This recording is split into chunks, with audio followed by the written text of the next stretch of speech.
Hi, this is Brad Straley with Jacksonville for Life. Today our guest is Laurie Lee, the State Field Director for the Susan B. Anthony List. Laurie Lee, thanks for being on today. Well, thanks for having me, Brad. Really appreciate it, and we're excited about what's going on. I am glad to hear it. For those listeners that don't know about the Susan B. Anthony List, let me backtrack.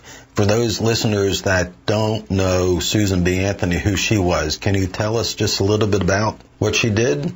Well, she was actually part of the suffrage movement, and she was a woman who believed that women needed to take a bigger voice and led, I think, the right to vote. What most people don't know is she was not a feminist in the sense of, like, you know, Margaret Sanger and the lady who was the big feminist. She believed women should be women, but she also believed in the sanctity of life, and that women, you know, were instrumental in making things happen. So that is great. So it is encouraging for us to know that feminists can be pro-life, were pro-life, and still are pro-life. Oh, yeah. Matter of fact, somebody asked me yesterday if I was a feminist, and I said, well, not in the sense of Gloria Steinem, of course, but as far as, you know, I believe that there's an important role that women play in, you know, policy and in moving issues forward, and certainly with regard to the life issue. But like I told this gal yesterday, I take pride in being a woman, and I think God created man and women distinctively different for a purpose, and I cherish that purpose and that differentiation. So I think that a lot of people misconstrue what feminism truly is. Amen to that.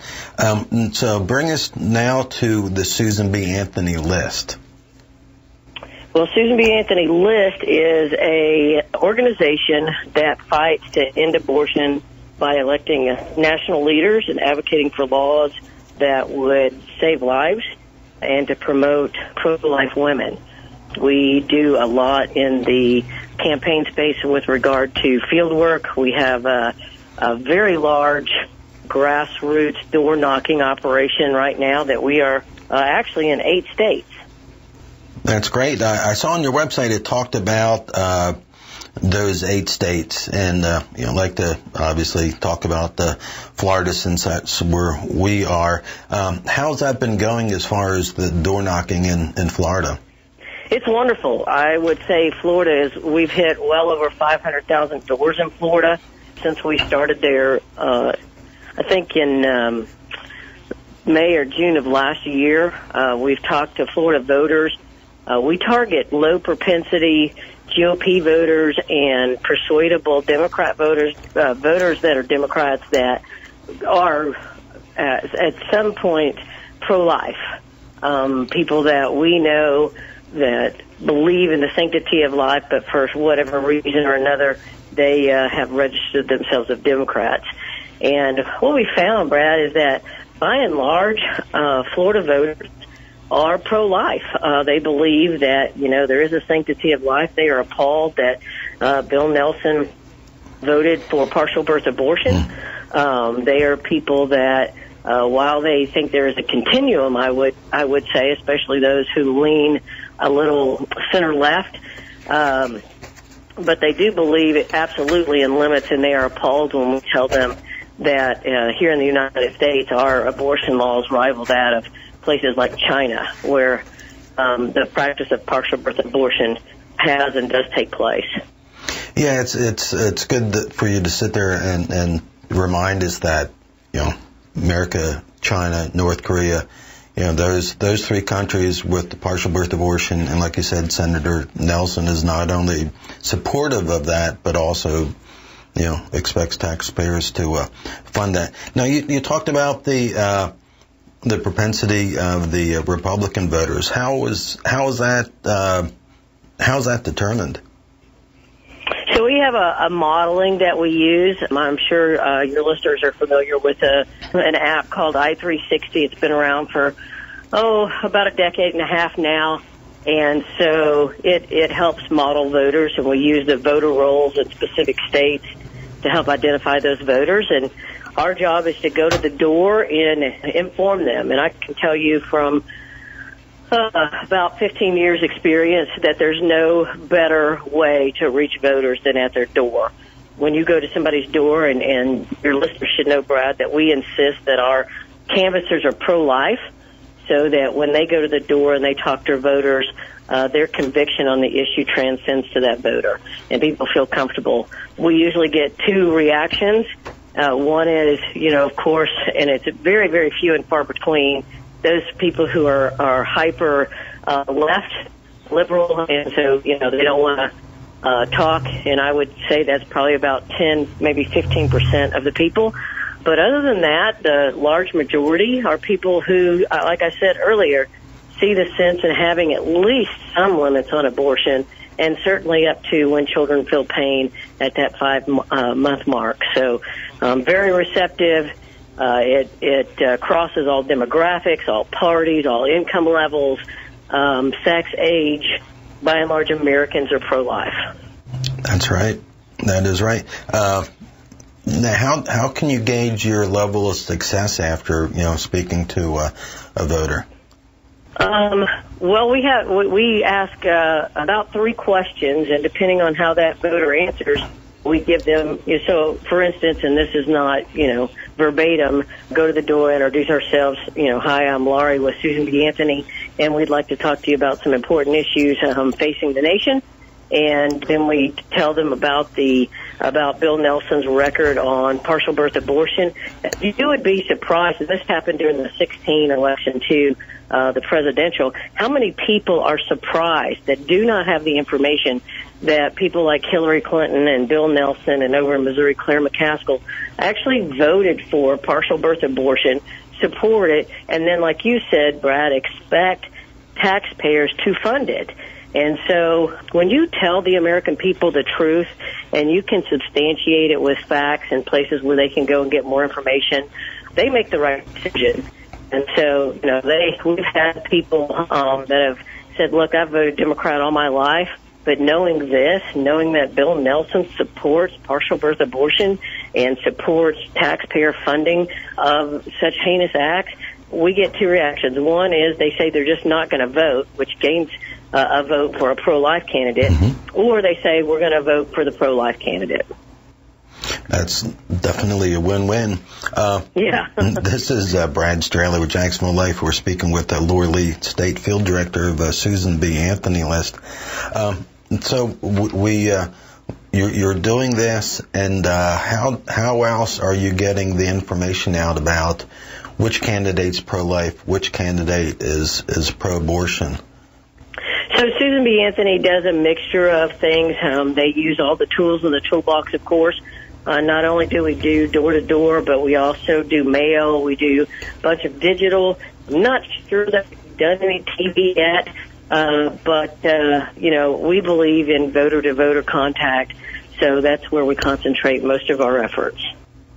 Great. Yeah, I can't imagine how effective TV is now with the fast forward button. At least in my household, it wouldn't do any good. Right. When you're vetting candidates, it's easy to sit there and look at Senator Bill Nelson and his pro-abortion record, decade after decade in Washington. Now, let me ask you this. I know one of your mission points is to educate the voters, and you talked about the door-to-door. Is there anything else as far as social media, the Facebook, Twitter, all the other venues, YouTube, that you guys use? We do have a YouTube channel, I believe. We do have Facebook, Twitter. We have a large email campaign. We do a lot. We do a monthly phone call to supporters and to voters, just talking about the issue, where sometimes we have special guests on. And so, we try and mix it up. As you probably well know, Brad, touching voters multiple times across different platforms is an extremely effective tool with regard to politics. So letting them know, and again, I would add, people can smell, truth. And when you talk to them and you can cite, we don't just tell people that Bill Nelson voted for partial birth abortion and is for taxpayer funded abortion. We give them places to go to where they can see their actual records, not on our website, but to the actual voting. So I think that that's important, and there's a distinct difference between a lot of third party, if you will, organizations. We really want voters to have the facts so that they can make an informed decision at the polls. Right. I want to take a quick break, but first I want to go ahead and let our listeners start thinking about, in 2016, which religious faith had 45% of those followers vote for a pro-abortion candidate. We are going to take a quick break. This is Brad Straley with Jacksonville for Life. Don't go anywhere. We will be right back.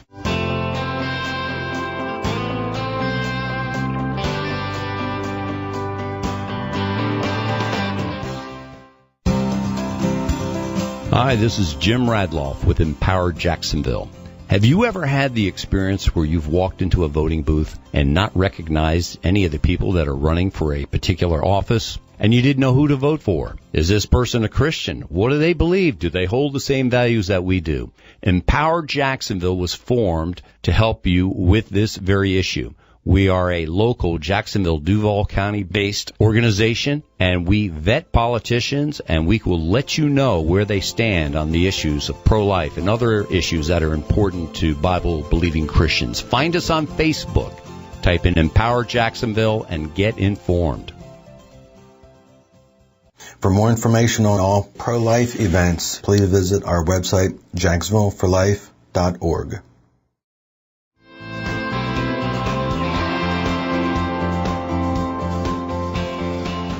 Hi, this is Brad Straley with Jacksonville for Life. Today, our guest is Laurie Lee, State Field Director of the Susan B. Anthony List. We were talking about elections and looking at the 2016 results. 45% of Catholics, self-proclaimed Catholics, voted for the pro-abortion candidate, Hillary Clinton. Laurie Lee, how can we make, and it's a little bit better than 2012, and where 50% voted for pro-abortion Barack Obama. In 2008, where 54% of the voting Catholics went for the pro-abortion Barack Obama. Obviously we see a positive trend election after election. How can we get caught up? And when I say caught up, looking at these same Pew results, evangelical Christians, 81% voted for the pro-life candidate. So how can we get our, Catholic brothers and sisters on board with, voting for a pro-life candidate? I think, Brad, there's two things at play here. I think, number one, there's so much misinformation out there.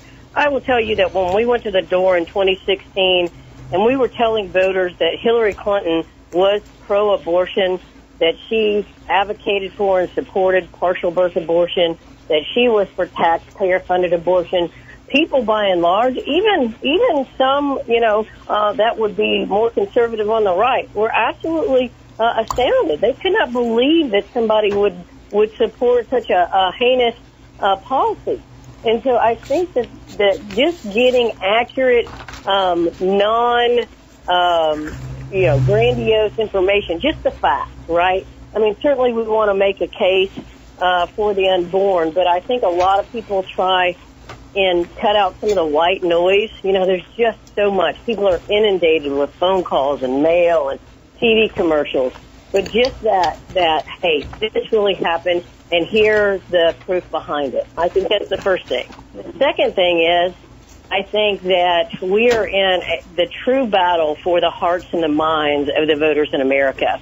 And when you can, the left has done a super job of putting stories, anecdotally, more so than not, to their issues. And I think sometimes conservatives concentrate too much on the numbers and not on the people. And I think that that's where it gets us. And I know those two statements seem kind of contradictory, but I believe we've got to have a good mix, and we can't be so blown up about it. We need to keep a good, factual, yet true narrative about what abortion does to our society, what it does to the young women who are victims of this policy, what it does to the young men who we've made voiceless and completely emasculated with regard to the policy of abortion. And so those are the things that I think resonate with the American people, and why Susan B. Anthony's door-to-door campaign is so powerful is because we have pro-life citizens of their specific states. We don't ship in people. All of the people we use live in those areas. When you're in Florida, you're talking to somebody who's a Floridian. And those people can go to those doors with the conviction in their heart of pro-life, and then talk to that voter and give them some facts. And I think it really resonates with people, and that's, again, why it's so effective. Great. Now, we talked a lot about Senator Bill Nelson. What about Governor Rick Scott? What is his pro-life, pro-abortion stance and record? I believe Governor Scott has a very strong pro-life stance. We would anticipate that when he gets to the Senate that he would be very supportive of pro-life legislation, and perhaps even take a lead on some of that policy drive. So I think that is something that would be better answered by those folks that deal in the policy realm at Susan B. Anthony, but I certainly believe they believe, or they wouldn't be supporting him, that he's somebody that we can count on and trust when he gets to the U.S. Senate.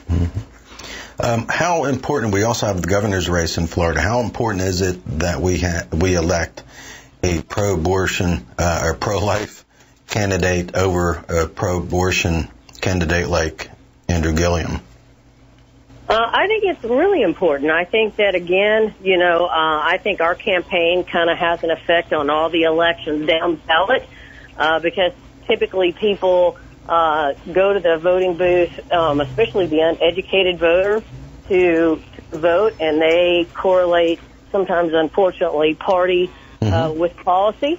And so I think that affects that. I don't know that Susan B. Anthony has engaged in any governor races this cycle, but I do know that the effects that we're having on the ground for Rick Scott will affect the governor's race. So I think it's important on all levels of government that people elect people that carry their same morals. You're never going to find a candidate anywhere on any level that agrees with you 100%. And people that are absolutists kind of do a disservice to the cause. I'm a huge proponent, and I think Susan B. Anthony is a huge proponent of moving the ball as far down the field as absolutely possible, and bringing people along. I mean, we'd like nothing more than to have a Hail Mary pass and take the abortion limits as far as we can down.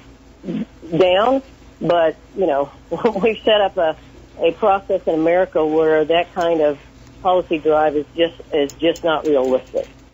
Right. I always tell my middle son that the time to be idealistic is during the primaries, and the time to be pragmatic is the general election. Laurie Lee, the couple of minutes that we have left, someone wants to learn more about the Susan B. Anthony list, what you guys do, if they want to volunteer, what's the best way, or what are the ways that they can get in touch with you guys?